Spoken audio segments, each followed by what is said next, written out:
I, Carl E. Sanders, I, Carl E. Sanders, do solemnly swear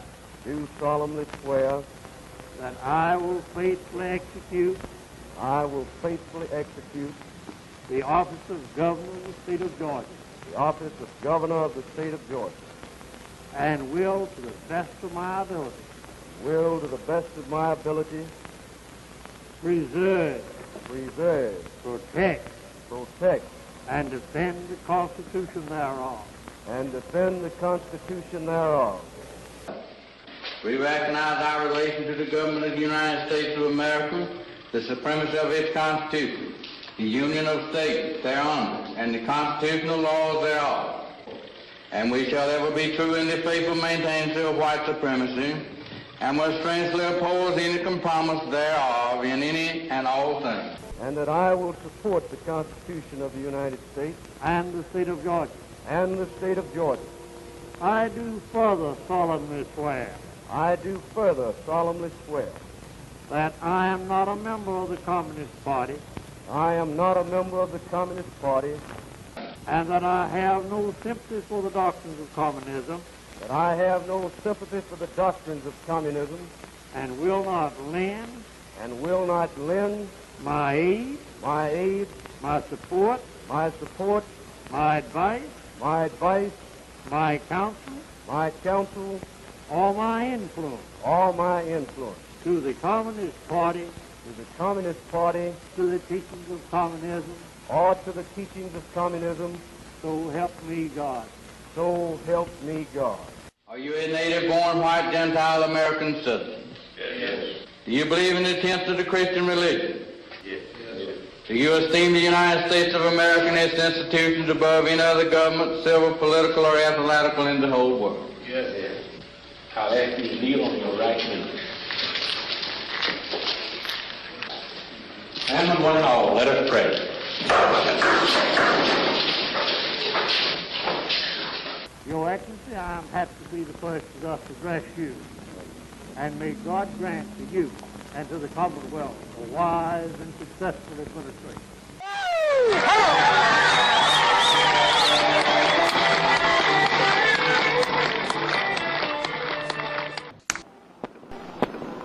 Well, of course, being a Southerner, I'm not for it at all. I see. And I just don't know how it's going to turn out. I hope we don't have any trouble. We're soliciting opinions on the Civil Rights Bill. Would you like to give us yours? I'm sorry, but I don't think it's the time right now. I think they have equal rights, though. I'm from Albany, Georgia. Born and reared right here in our city. A bad city, as I call it. A hatred city. They hated us for no reason at all. And we got to tell it just like it is. It's too much undercover stuff. How can you hate people that fed you every day? How can you hate people that raised all your kids? And most of the lawyers around here, our grandparents raised them. So how can you hate me because the color of my skin? There's something wrong with that. There's something wrong with that, y'all. And I want to tell you a little story. Every time King Day come up, a little story come up, King say, I'm not coming back to Albany, Georgia. King didn't say that because of the people, but when King came here, all of us was in jail. We was locked up in all the counties. He said that's because he didn't have but 5 ministers in Dougherty County that supported him. Tell it just like it is. They hate to tell it, but you have to tell the truth. No group of citizens, regardless of the grievance, has the right to take the law into its own hands. Majorities as well as minorities have rights, and majorities are guaranteed the same degree of protection of those rights as are minorities. Mob action, whether violent or so-called non-violent, cannot be condoned if constitutional government is to be preserved.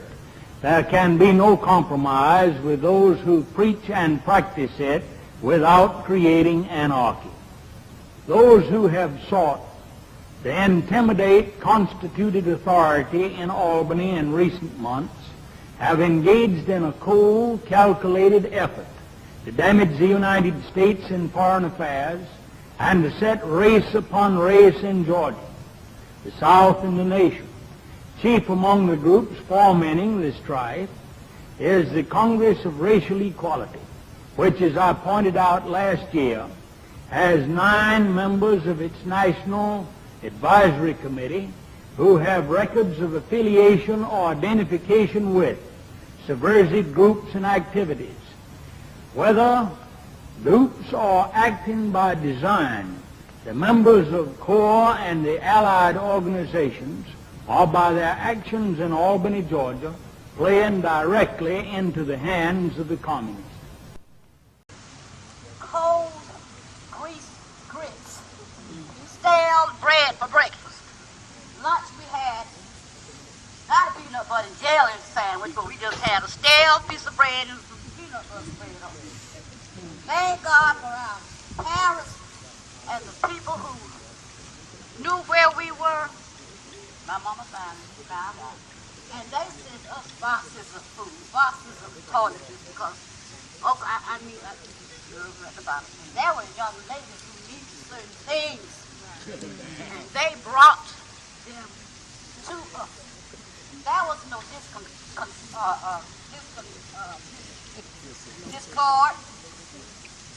We all stood together. They took care of us, the younger ones. It was just great. And the singers, they led us in songs to get through this trying time.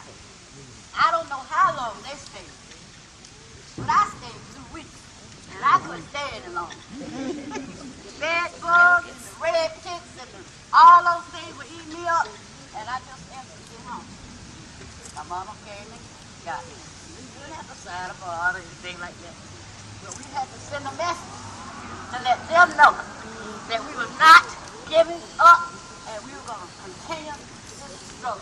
And young boys and young girls.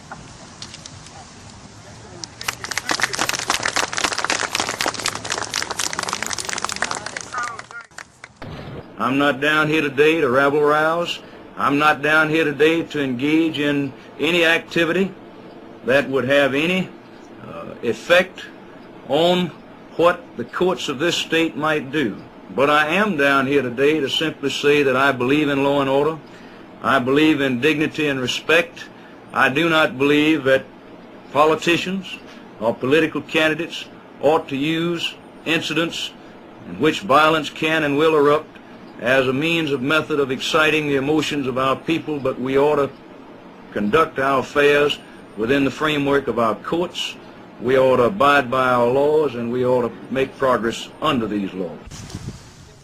It's related to King's first book, which was Stride Towards Freedom. I read that book my first year at Morehouse, and I got to Morehouse with the help of the governor of the state of Florida, a fellow by the name of Doyle E. Carlson. He inspired me to go to Morehouse without money with a $10 bill in a note. My first year at Morehouse, when I ran out of money, I wrote the governor a letter asking him to lend me enough money to finish my year. He immediately sent me enough money to finish my year, and then he said to me, when you get to Tampa, come to see me at my office at the top of the highest building in Tampa, Florida at the time. He said, when you come home, come to see me at my home. So I told my folk about this invitation to the governor's home out on the Bayshore Boulevard, and this is what they said to me: be sure to remember this is back in the 50s now, remember to go to the back door. And I sat in the car for a few minutes and decided whether or not I was going to go to the back door. But then I remembered Dr. King's book, Stride Towards Freedom. But I also remembered some of the things that were said in the Morehouse Chapel, and I said to myself, there is no way I am going to go to the governor's back door. And so I went to the front door. He was a gracious man. He ushered me in, sat down and had a long conversation with me, but he showed me out the back door. From the time I had met him, I always sent him a Christmas card or some kind of gift.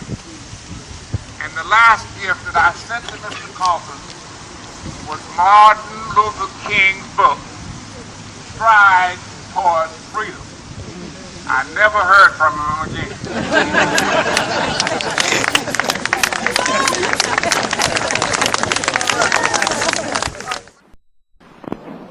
Mrs. J.D. Milam, and I think this is the most ridiculous thing that has ever happened. The Negroes are just as free as we are. They have the same opportunity to work and to build their part of the town up just the same as we have. I just don't understand it and don't approve of it. I'm going to stand up for my right. I'm happy to be in Albany today and to be in Dougherty County, have the opportunity to come here and to appear on television to talk to the people of this area about this situation that concerns us all in Georgia. I want the people of my state to know exactly how I stand on every issue, and since the governor will not be inaugurated until next January, he ought to let them know now so that if a situation of this kind arises in any other section of our state, we'll know exactly what he will do. And the truth will set you free. 5 ministers opened up their doors to Dr. King and all other civil rights movement in Dougherty County. But then King said, I'm not worried about it now. So I've been to the promised land. Let freedom ring from every city and every village. My country, tears of thee, sweet land of liberty, of thee I sing. I'm not worried about it. Man, King was so powerful. If you could sit down, that's the only man I know that I can sit down out of all the people in the country. I could sit down and listen to King 2 hours and enjoy him because he had so much spirit. King was spirit. And I want to say to y'all, we need to come together in this city. And that we're going to see that every citizen of this state receives equal protection of the law, and that they abide by the law and not use it at their whim, or they themselves determine whether laws are just or unjust. Today, if the district court issues an injunction, and this I don't know what it might do, but if it does, I want to see all citizens of this state obey whatever this court determines. This is the way our country was built. This is the premise upon which our state has grown. This is the only way that Georgia is going to move forward and to make progress, rather than to have dissension, violence, bloodshed, which will put us back and put us in an era where we do not belong and where certainly we cannot afford to be. One of his associates in this Albany movement, if he is undertaking to determine whether laws are just or unjust, and whether he will abide by them according to his own whim, then I certainly feel like that he is doing nothing constructive, and that he should remove himself from any area where he knows that violence is apt to erupt, and where violence will probably erupt and cause bloodshed among the people of this state. What do you think of Albany in such an area? It appears to me that Albany, Georgia, at this point, as fine a city as it is, and being the kind of city that we know it to be, with the kind of people, has been turned into a battleground and has been used by Martin Luther King and by others to satisfy their own personal positions, and it appears to me that they're not doing anything right now that's constructive for either the white or the colored races of this state or of this nation. I don't think that's necessarily true, but I do think that it's definitely emphasized the need for a candidate to express himself how he feels about following our laws, or whether he's simply going to engage. Yes, sir, I'm absolutely opposed to any and all efforts of by anyone of integration, and I'm opposed to, except through whatever the courts determine.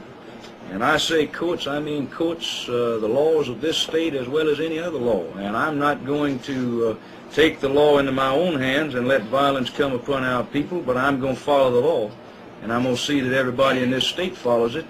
And that means people who live in this state as well as those who might come into this state for the purpose of leading mass demonstrations, captioned to be nonviolent, but expressly said to be knowingly to precipitate violence, which I understood last evening was a position that was taken by the leaders, that they realized that this was going to precipitate violence. They hoped that they would be able to absorb it. But who can control a riot after it has broken out, and who can decide what is just and unjust on a public street or in some public place of business, when it ought to be done in the courtrooms where we have judges? Several Justice Department investigators have been here